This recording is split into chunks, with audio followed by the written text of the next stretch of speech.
আজকে ইফতারের জন্য রান্নাবান্নার জন্য প্রস্তুতি নিতেছি। আর এই ইফতার করার জন্য বা অন্যান্য তরকারি রান্না করব। আর সব মিলিয়ে আমি একসাথে পাটায় বেটে নিচ্ছি মশলা। আর পাটায় বেটে চারা মশলা আমাদের তো আমরা বা গ্রামে থাকি, গ্রামের মানুষের তো আবার ব্লেন্ডার নাই।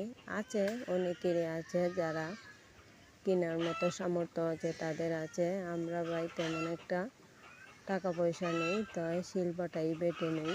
আর শিলপাটায় বেটে নেওয়া মশলা এগুলো দিয়ে তরকারি বা এর স্বাদই অন্যরকম।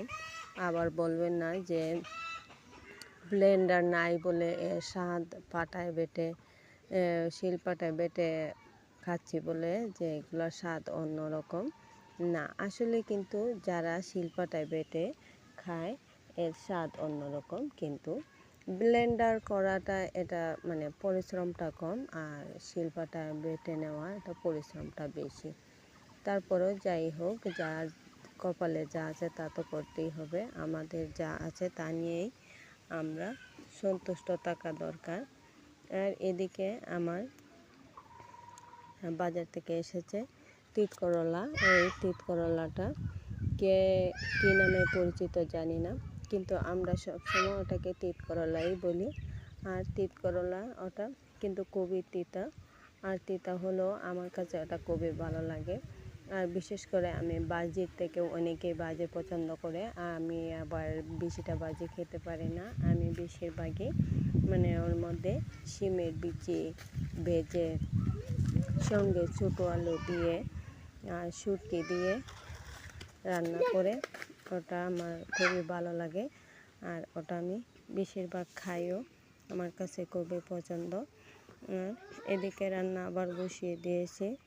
রান্না বসানোর সাথে রান্না চলতেছে, বাহিরে রান্না করতেছি। আর বাহিরে রান্না করলে অনেক পেরা নিতে হয়, সব কিছু একসাথে আনতে হয় আবার নিতে হয়।